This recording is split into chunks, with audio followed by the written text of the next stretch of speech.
আজকের এই মাহফিলে যারা বসলেন, মনটা নরম করে দিয়ে চিন্তা করেন, দুনিয়ার জীবনে আপনি ঠেলাওয়ালা, দুনিয়ার জীবনে আপনি ভ্যানওয়ালা, দুনিয়ার জীবনে আপনি রিকশাওয়ালা, চা বিক্রি করে আপনি খান, হালাল ভাবে ইনকাম করে আপনি খেয়ে থাকেন, আল্লাহর জমিনে হালাল ভক্ষণ করেন, আপনার দাম এত বেশি হবে, যিনি চক্ষু বন্ধ হতে দেরি জান্নাতের নিয়ামত দিতে দেরি করবেন না, তিনি কি? এবার আমার বাইরে একটু আমারে বলেন তো দেখি, জান্নাতের পথে চলবেন না জাহান্নামের পথে চলবেন? আহারে, এমন একটা সময় আমরা এখন আছি, জাহান্নামটা আমাদের কাছে সহজ হয়ে গেছে। এই যে আমার হাতে এরকম মোবাইল, আপনাদের কারো কাছে কি আছে? না, একজনের কাছে এরকম মোবাইল না, আছে? কার কার কাছে আছে একটু হাতটা তুলেন তো দেখি। মাশাআল্লাহ, কিরে এই এলাকার মানুষ তো সব বুজুর্গ, এখনো হাত তুলছে, যে অনেকে হাত তুলে নাই যে হুজুর আমার কাছে মোবাইল নাই। কার কার কাছে নাই এরকম মোবাইল এই কোম্পানির নামে? মাশাআল্লাহ, একজন দুইজন, মানে এরকম স্মার্টফোন নাই, এখনো বাটন মোবাইল চালান। লিল্লাহে তাকবীর। হায় রে আল্লাহ, দেশ এতটা ডিজিটাল হয়েছে, আপনাদের এই মোবাইল এখনো দেয় নাই? কামটা করছে কিছু। আসলে এই মোবাইল আজিজুল হক সাহেব সহ এই মাহফিলের আলোচক বৃন্দ, বিশেষ করে এই মাহফিলের যিনি স্বপ্নদ্রষ্টা, এই প্রতিষ্ঠানের প্রতিষ্ঠাতারা, যারা তিল তিল করে এই প্রতিষ্ঠানকে সাজিয়েছেন, এর মধ্যে অন্যতম রাহবার মাওলানা ইসহাক নূর সাহেব, আমরা ওনার জন্য মন থেকে দোয়া করি, আল্লাহ পাক যেন কাবিলিয়তের সাথে কবুল আর মঞ্জুর করেন, পড়েন আমিন। সামনে উপবিষ্ট হয়েছেন হাদারাত উলামায়ে কেরাম, ফুদালা, কুরামা, আইম্মা, যতজন আজকের এই মাহফিলে আসলেন বসলেন, সম্মানিত মুরব্বিয়ান ইজাম, তারুণ্যের উচ্ছ্বাস, দিক দিগন্তের দিকপাল, তরুণ প্রজন্মের আমার তরুণ ভাইরা, পর্দার অন্ত আড়ালে শ্রবণরতা রয়েছে আমার মা এবং বোনেরা, সকলকে জ্ঞাপন করতে চাচ্ছি ইসলামের সর্বশ্রেষ্ঠ অভিবাদন, উহাইয়িকুম বিতাহিয়্যাতিল ইসলাম, আসসালামু আলাইকুম ওয়া রাহমাতুল্লাহি ওয়া বারাকাতুহু। যে মহান মালিক দয়া করে, মায়া করে, মহব্বত করে, ভালোবেসে কোরআনের এই সুন্দরতম আয়োজনে আসার বসার তৌফিক দিয়েছে, আমরা খুশি না বেজার? আমার তো মনে হয় না আপনারা খুশি হয়েছেন, এত আসতে বললেন, খুশি না বেজার?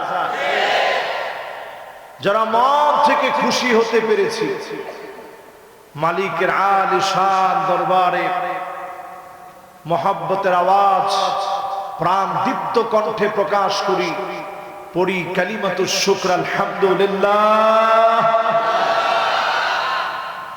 আজকের মাহফিলে যুবক কি একেবারেই কম? অনেকে ছুটিতে চলে গেছে, কারণ 3 দিন বন্ধ আছে, এই বন্ধের সময়ে অনেককে পাওয়া যায়। তো যারা আমরা আসছি, খুব বেশি লম্বা আলোচনা করে আপনাদেরকে আমি কষ্ট দিব না, কারণ আগামীকাল আমাদের প্রত্যেকেরই সলাতুল জুমুআ আছে। সলাতুল জুমুআ এর আগে আরেকটা নামাজ আছে। কি নামাজ? সবাই তো বলেন না কি? সলাতুল জুমুআ যেই পরিমাণ মুসল্লি পড়বে, সমান পরিমাণ মুসল্লি সলাতুল ফজরেও আদায় করবে ইনশাআল্লাহ। কইছি একজন। আচ্ছা, এই যে এখানে মাওলানা বসা আছে, ওনার সব পরিবারে আলহামদুলিল্লাহ কাতার ছিল, একবারে যোগ্য আলেম, ওনাদের ফ্যামিলি আলেম ফ্যামিলি, পুরাটা ফ্যামিলি আলেম হাফেজ। আমি এখানে এসে দেখে আমার বুক ভরে গেছে। অনেক সময় মনে করে যে আলেমরা শুধু টাকা নেয়, দেখেন এই যে আলেমরা, খুব বেশি টাকা ওনার হয়ে গেছে এরকম না, যতটুকুন হয়েছে এটা দিয়ে একটা প্রতিষ্ঠান করছে, আলহামদুলিল্লাহ। এটা আমাদের একটা পাওয়ার জায়গা। আল্লাহ যেন এইরকম আলেম বানায় দেয়, আলিমুন মুস্তামিলুন ইলমাহু, যেই আলেম তার ইলম কাজে লাগাবে, দুনিয়া আখিরাতের জন্য কাজে লাগাবে, মালিক তাদেরকে ডেকে ডেকে কিয়ামতের দিন সফল বানায় দিবে। জোরে কোন আল্লাহু আকবার। আল্লাহ যেন আমার ভাইয়ের পরিবার, ওনার আব্বা সহ সকলকে আল্লাহ যেন কবুল মঞ্জুর করেন, পড়েন আমিন। যারা এই মুহূর্তে আমার সামনে বসছেন, একটু আওয়াজ দিয়ে বলেন তো দেখি, এই মাহফিলে যারা আমরা বসছি, আমরা খুশি তো? এই যে এতগুলো আলেম ওলামা বসছে এখানে, আপনারাও বসছেন, আলেমদের সাথে বসলে লস না লাভ? যারা নিজেদের লাভটা বুঝতেছেন আপনারা একটু বলেন তো আলহামদুলিল্লাহ, মাশাআল্লাহ। এই তো আওয়াজ বাড়তেছে, এখন সুন্দর একটা আওয়াজ হচ্ছে। একটু গায়ে গায়ে লাগা বসে তাহলে শীতটা বেশি লাগবে না ইনশাআল্লাহ। আর যেখানে বসছেন ওই জায়গা তো গরম হয়ে গেছে, বসছেন তো বসছেন ইনশাআল্লাহ। খুব বেশি আমরা দেরি করব না, কালকে ফজরের প্রস্তুতি নিয়ে এখান থেকে উঠব। বলেন তো দেখি, ফজরের নামাজ যেমন ফরজ, জুমার নামাজ গুরুত্বের দিক থেকে একটু বেশি হতে পারে, কিন্তু ফজরের নামাজ বাদ দিলে জুমার নামাজ হবে বলে আমার কাছে মনে হয়। কি নামাজ পড়লেন আপনারা? ফোন দিয়ে দিয়ে করে নামাজ পড়ছি। কি নামাজ? জুমার নামাজ। এটাও ঠিক করে কইতে পারলেন না, কইলেন জুম্মার নামাজ। কি নামাজ? জুম্মা। কোন জুমুআহ? জুমুআহ অথবা জুমআহ, কিন্তু জুম্মা না। তাহলে কি নামাজ? জুমুআর নামাজ। কি নামাজ? তো যেহেতু আমাদের নামাজ একেবারে নিকটবর্তী, বেশি ওয়াজ করবো না, অল্প ওয়াজে শেষ করব। এই মাহফিলের বরকত কামনা করে নবীজির শানে সকলে দিল থেকে মহব্বত লাগায় পেয়ারা নবীর নামে একটা বার দরুদ পড়ি, সকলে পড়ি মুহাম্মাদুর রাসূলুল্লাহ সাল্লাল্লাহু আলাইহি ওয়াসাল্লাম। পড়ছেন ভাই? আমরা কিন্তু জুমাবারে ঢুকে গেছি, এটা বুঝেননি আপনারা? সবাই বুঝেন? জুমাবারের বিশেষ একটা আমল হচ্ছে অধিক পরিমাণে দরুদ পড়া। মনের ভিতরে একটা প্রশ্ন জাগতে পারে, হুজুর জুমাবারে দরুদ পড়বো কেন? এই জুমা এমন একটি বার, সাইয়্যিদুল আইয়াম, সবচেয়ে দামি বার, সবচেয়ে দামি বারে, সবচেয়ে দামি নবীর নামে যারা দরুদ পড়বে, নবী সাল্লাল্লাহু আলাইহি সাল্লাম বলছেন এই লোকগুলো আমার এত কাছের হয়ে যাবে, আমি নবী তাদেরকে খুঁজতে থাকবো, আমি নবী তাদেরকে খুঁজতে থাকবো। আকসারুহুম আলাইয়া সালাহ, অধিক পরিমাণে যারা দরুদ পড়বে, ডেকে ডেকে নবী তাদেরকে শাফাআত করবে। জোরে করে আল্লাহু আকবার। আমরা দরুদ পড়তে রাজি আছি তো? এই যে ভাই কাতার ছিল, আরব দেশে দেখবেন মারামারি, পুরা ফাইট হইতেছে, একেবারে রক্তারক্তির দিকে চলে যাবে। তৃতীয় একজন পক্ষ এসে বলছে সাল্লু আলা নবী, খালি কইছে সাল্লু আলা নবী, নবীজির নামে দরুদ পড়ো, সাথে সাথে কইছে সাল্লাল্লাহু আলাইহি ওয়াসাল্লাম। পুরা রক্ত ঠান্ডা হয়ে গেছে। জোরে কোন আল্লাহ। ইনশাআল্লাহ চলুন আমরা দুইটা আয়াতের তাফসীর একটু শোনানোর চেষ্টা করি। আল্লাহ রাব্বুল আলামিন ইরশাদ করেন, ওয়ানাদা আসহাবুন নারি আসহাবাল জান্নাহ আনফিদু আলাইনা মিনাল মাই আও মিম্মা রাযাকাকুমুল্লাহ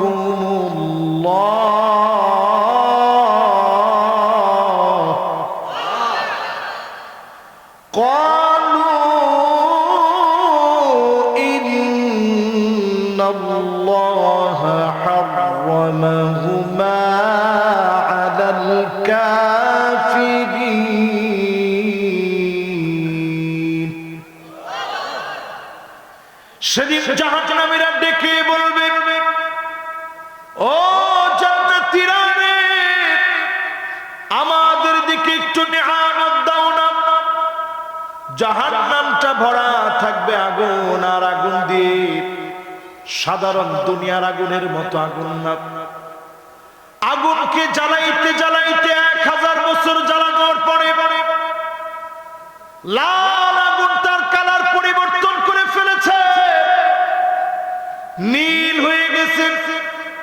আবার জ্বালাতে জ্বালাতে আগুন তার কালার পরিবর্তন করে ফেলেছে, সাদা কালার হয়ে গেছে।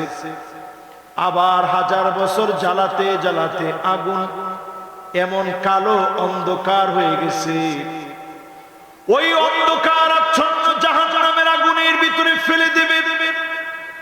দুনিয়ার আগুনের সাথে যার কোনো তুলনা নয়, দুনিয়ার কোন আগুনের সমতুল্য সে আগুন না। আখিরাতের আগুনের একটা ঝলকানি যদি দেওয়া হয়, দুনিয়ার সব সুখী ব্যক্তি সুখের গল্পগুলা ভুলে যাবে, কোন সুখগুলো এক মুহূর্তের জন্য মনে থাকবে না।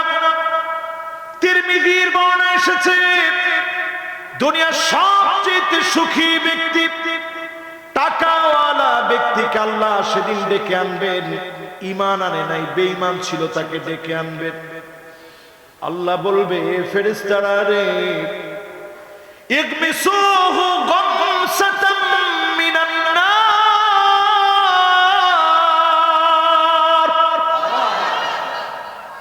একটুখানি জাহান্নাম দিয়ে সেকা দিয়ে নিয়ে আসো।